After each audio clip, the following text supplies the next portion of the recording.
ଅଗର ଗଛ ଯାହାର ନାଁ କି ଆମେ ପାଠରେ ମଧ୍ୟ ପଢ଼ିଛେ ଏବଂ ଜାଣିଛେ, କିନ୍ତୁ ଚାଷୀ ଚାଷ କରି ଲକ୍ଷାଧିକ ଟଙ୍କାରେ ଏହାକୁ ବିକ୍ରି କରିଥାଏ। ସାଧାରଣତଃ ଓଡ଼ିଶାରେ ଏହି ଗଛକୁ କମ୍ ମାତ୍ରାରେ ଦେଖିବା ପାଇଁ ମିଳିଥାଏ। ଅଗର ଉଡ୍ ଫାର୍ମିଂ ସାଧାରଣତଃ ଥଣ୍ଡା ଜଳବାୟୁ ଅଞ୍ଚଳରେ ଭାରତର ପୂର୍ବାଞ୍ଚଳରେ ଏହି ଚାଷ କରିଥାଏ ଏବଂ ଲକ୍ଷାଧିକ ଟଙ୍କାରେ ସେମାନେ ବିକ୍ରି କରିକି ପଇସା କରୁଛନ୍ତି।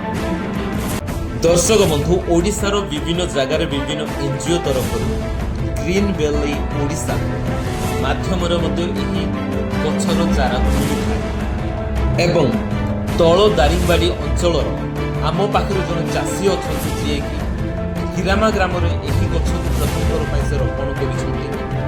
ତେବେ ଆସନ୍ତୁ ଜାଣିବା ତାଙ୍କ ମୁହଁରୁ ଏ ଗଛର ବିଶେଷତ୍ୱ ଏବଂ ମୂଲ୍ୟବାନ। ନମସ୍କାର, ମୋ ନାଁ ତିଲସ ମାଝୀ। ମୁଁ କିରାମା ଗ୍ରାମର ଜଣେ କ୍ଷୁଦ୍ର ଚାଷୀ। ଆଉ ମୁଁ ଗ୍ରୀନ୍ ଭ୍ୟାଲି ଓଡ଼ିଶା ତରଫରୁ ଅଗର ଗଛ 50ଟା ଲଗେଇଛି। ଆଉ ସେମାନେ ଦେଖୁଛନ୍ତି ପଛପଟେ ଏଇଟା ଅଗର ଗଛ ଗୁଡ଼ାକ ଲାଗିଛି, ପ୍ରାୟ 50ଟା ଲାଗିଛି ଗଛ ଗୁଡ଼ା। ଆମର ଗ୍ରୀନ୍ ଭ୍ୟାଲି ଓଡ଼ିଶା ତରଫରୁ ଆସିଛି, ଆମର ସଂସ୍ଥାଟା କୋରାପୁଟରୁ। ଆଉ ଚାରା ଗୋଟେ 150 ଟଙ୍କା ଲାଗି ପଡ଼ୁଛି। ଆଉ ମୁଁ ଚାରା ଲଗେଇଛି, ତା ସହିତ ଏଇ ଦାରିଙ୍ଗବାଡ଼ିର ତଳ ଜୋନ୍ରେ ମଧ୍ୟ ଏଇ ଚାରା ଗୁଡ଼ାକ ବିତରଣ ପାଇଁ ଦାୟିତ୍ୱରେ ଅଛି। ଆଉ ଯେଉଁମାନେ ଚାରା ପାଇବାକୁ ଚାହୁଁଛନ୍ତି, ଲଗେଇବାକୁ ଇଚ୍ଛା କରୁଛନ୍ତି, ସେମାନେ 150 ଟଙ୍କା ଦେଇକି ଚାରା ନେଇପାରିବେ। ଆଉ ମୁଁ ଯଦି ହୋମ୍ ଡେଲିଭରି କରେ ତାହେଲେ ଏକ୍ସଟ୍ରା ଗୋଟେ 10 ଟଙ୍କା ପଡ଼ିବ। ଆଉ ଦେଖିବାକୁ ଗଲେ ତ ମୁଁ ଏ ଗଛ ବିଷୟରେ ୟୁଟ୍ୟୁବରୁ ଏମିତି ସର୍ଟ ଭିଡ଼ିଓ କେବେ ଗୋଟେ ଦେଖିଥିଲି। ଆଉ ଯେତେବେଳେ ଛଡ଼ାକିଆରୁ ସୁବାସ ପ୍ରଧାନ ବୋଲି ଅଛନ୍ତି, ଆଉ ବ୍ଲକ୍ କୋଅର୍ଡିନେଟର ହିସାବରେ, ସେ ଯେତେବେଳେ ମୋତେ ଏ ଗଛ ବିଷୟରେ ଜଣେଇଲେ, ମୁଁ ଏ ଗଛ ବିଷୟରେ ଜାଣିବାକୁ ଆଗ୍ରହୀ ହେଲି। ଆଉ ୟୁଟ୍ୟୁବରେ ଗୁଗୁଲରେ ସବୁ ରିସର୍ଚ୍ଚ କଲି। ଆଉ ଜାଣିବାକୁ ପାଇଲି ଯେ ଏ ଗଛ ଗୋଟେ ଦୁନିଆର ସବୁଠୁ ମୂଲ୍ୟବାନ ଗଛ। ୟାର କାଠ ଗୋଟେ ଗୋଟେ କିଲୋ ଲକ୍ଷାଧିକ ଟଙ୍କାରେ ବିକ୍ରି ହୁଏ। ଆଉ ଏ ଗଛଟା ଦେଖିବାକୁ ଗଲେ ଏଇଟା ଗୋଟେ ଆମ ଭାରତର ହିଁ ଗଛଟା। ଆଉ ଏ ଭାରତର ପୂର୍ବୋତ୍ତର ରାଜ୍ୟ ଗୁଡ଼ାକରେ ଦେଖାଯାଏ। ଆସାମ, ମଣିପୁର, ନାଗାଲାଣ୍ଡ, ତ୍ରିପୁରା ଏପଟେ ସବୁ ଦେଖାଯାଏ।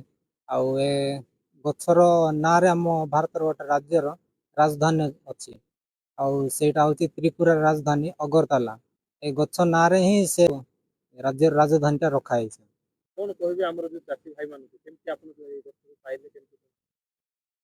ଆଉ ଏ ଗଛଟା ଏତେ ଦାମିକା ହେବାର କାରଣ ହେଉଛି ଏ ଗଛଟା ସବୁ ଜାଗାରେ ବଞ୍ଚି ପାରେନି। ଅଧିକ ଗରମ ହେଉଥିବା ଜାଗାରେ ବଞ୍ଚି ପାରେନି।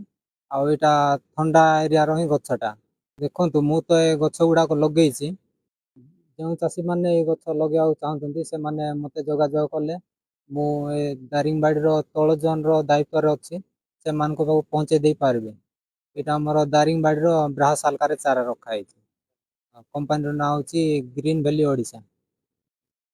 ଅଗର ଗଛ ଆମେ ପାଠରେ ପଢ଼ିଥିଲୁ ଏବଂ ଶୁଣିଥିଲୁ, କିନ୍ତୁ ତାହା ଆମ ଅଞ୍ଚଳରେ ଖାସ୍ କରି ଆମେ ଦେଖିପାରିନୁ। ଯାହା ଆମେ ଅନଲାଇନ୍ରେ ୟୁଟ୍ୟୁବରେ ମଧ୍ୟ ଆମେ ଦେଖୁଥିଲୁ, କିନ୍ତୁ ତାହା ବାସ୍ତବରେ ଆମେ ଏହି ଗଛ ବିଷୟରେ ଆମେ ଯାହାକି ରିସର୍ଚ୍ଚ କରିଥିଲୁ। ଏହି ଗଛର ମୂଲ୍ୟ ବହୁତ ଅଛି, ବହୁତ ଟଙ୍କାରେ ତାହା ବିକ୍ରି ହୁଏ, କିନ୍ତୁ ତାହା ଆମେ ବାସ୍ତବରେ ଚାଷ କରିବାଟା ଆମେ ଦେଖିନଥିଲୁ।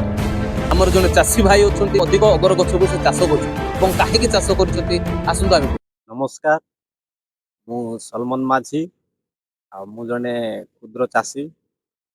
ଆମ ଅଞ୍ଚଳରେ ଏଇ ବର୍ତ୍ତମାନ ଯେଉଁ ମୋ ପଛପଟେ ଦେଖାଯାଉଛି ଯେଉଁ ଅଗର ଗଛ, ଏହା ଯେଉଁ ରୋପଣ କରାହେଇଛି, ଆଉ ଏହା ଆମ ଓଡ଼ିଶାକୁ ପ୍ରଥମ ଥର ପାଇଁ ଆମେ ଦେଖିବାକୁ ପାଇଛୁ।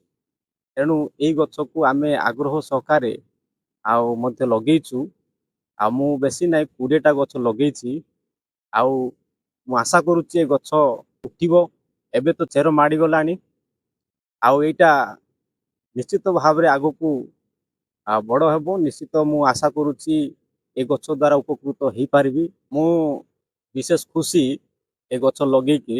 ଆଉ ମୁଁ ମଧ୍ୟ ଆଶା କରୁଛି ଆଉ ଚାହୁଁଛି ମଧ୍ୟ ଅନେକ ଚାଷୀ ଭାଇ ଭଉଣୀମାନେ ଅଛନ୍ତି ଆମ ଏରିଆ ଅଞ୍ଚଳରେ, ଆଉ ସେମାନେ ଯଦି ଲଗେଇବାକୁ ଚାହିଁବେ ତାହେଲେ ଆମମାନଙ୍କ ମଧ୍ୟରେ ଆମର ତଳ ଦାରିଙ୍ଗବାଡ଼ି ଏରିଆରେ ଆଉ କୋଅର୍ଡିନେଟର ଭାବରେ ଆର୍ଥିଲାସ ଭାଇ ଅଛନ୍ତି। ତାଙ୍କ ସାଙ୍ଗରେ ଯୋଗାଯୋଗ କରିକି ଏଇ ଗଛକୁ ସେମାନେ ନେଇକି ଲଗେଇ ମଧ୍ୟ ପାରିବେ। ଗଛର ଆମେ ଶୁଣିଛୁ ଲକ୍ଷାଧିକ ଟଙ୍କାରେ ବିକ୍ରି ହୁଏ ବୋଲିକି, ତେଣୁ ଏଇଟାକୁ ଆମେ ଆରୋପଣ କରିଛୁ। ଆଗକୁ ଗଛ ଭଲ ହେଲେ ଆଉ ଭଲ ମୂଲ୍ୟ ଆମେ ପାଇପାରିବୁ ବୋଲି ଆଶା କରୁଛୁ।